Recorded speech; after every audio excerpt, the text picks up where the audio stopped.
Es de todos sabidos que el bienestar social es una de las más grandes responsabilidades del Estado.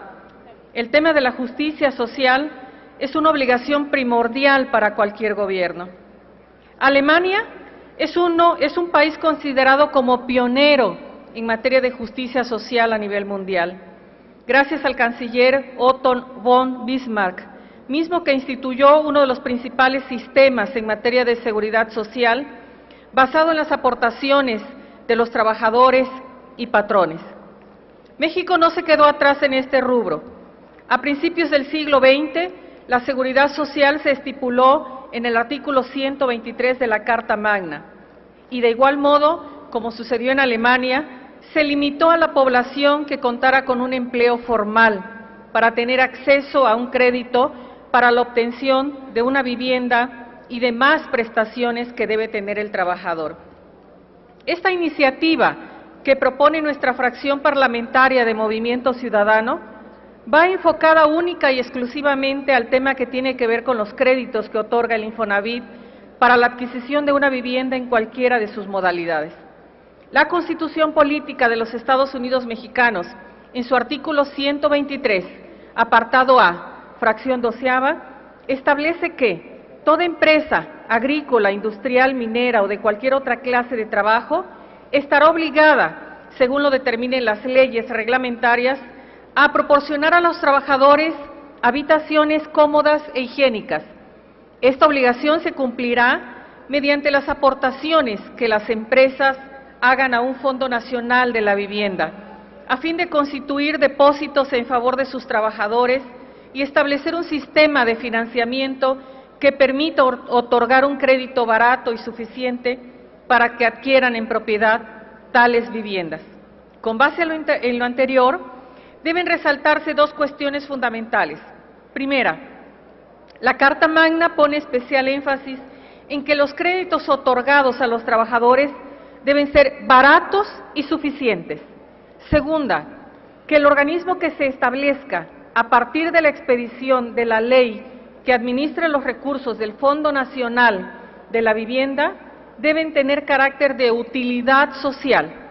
Ambos preceptos no cumplen con el artículo 44 de la Ley del Instituto del Fondo Nacional de la Vivienda para los trabajadores, y que a la letra dice: el saldo de los créditos otorgados a los trabajadores, a que se refiere la fracción segunda del artículo 42, se revisará cada vez que se modifiquen los salarios mínimos, incrementándose el pago mensual en la proporción en que aumente el salario mínimo general que rija en el Distrito Federal. Asimismo, los créditos citados devengarán intereses sobre el saldo ajustado de los mismos, a la tasa que determine el Consejo de Administración. Dicha tasa no será menor del 4% anual sobre el saldo insoluto, sabiendo que los créditos se otorgarán a un plazo de 30 años. ¿En qué argumentos sustentamos nuestra aseveración de que el artículo 44 de la Ley del Instituto Nacional de la Vivienda para los Trabajadores, tal y como está redactado, hace imposible que se cumpla con lo estipulado por la Carta Magna? En razón de que la vivienda se adquirirá con lo que perciben los trabajadores con su salario, sin que dicha aportación sea superior al 15 o al 20% mensual, para justificarse como un crédito barato que se les otorgue por parte del Infonavit. Por lo que, para la adquisición de una vivienda, debe tenerse una tasa de interés muy inferior a la que otorgan las empresas crediticias dedicadas a este negocio. Solo así el trabajador podrá pagarlo y liquidarlo sin que exceda su capacidad real de pago, o bien sin que dicho crédito llegue a exceder el valor de la vivienda que se adquiera. Por tal razón, señoras y señores legisladores, Movimiento Ciudadano señala contundentemente que el Infonavit debe otorgar créditos baratos, pues no es una sociedad mercantil que persiga fines de lucro. Su objetivo es ser un ente de interés social y, como tal, se debe limitar a administrar los recursos del fondo que aportan los patrones y los trabajadores para la vivienda. No lucra con los mismos. El artículo 44, al permitir que el Infonavit cobre intereses sobre los saldos insolutos y también que actualice el saldo de los créditos, no permite que el trabajador logre liquidar el crédito de su vivienda, pues cada año que pasa se le incrementa la deuda contraída. De esa manera el saldo nunca disminuirá y no podrá liquidar en el plazo establecido.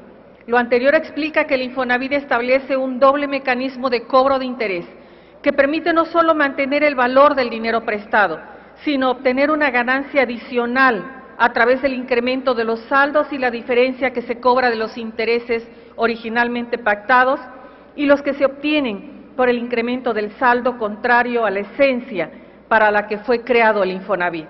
Otros elementos contundentes para derogar el artículo 44 de la Ley del Instituto del Fondo Nacional de la Vivienda para los Trabajadores es la situación económica precaria y problemática por la que atraviesa nuestro país.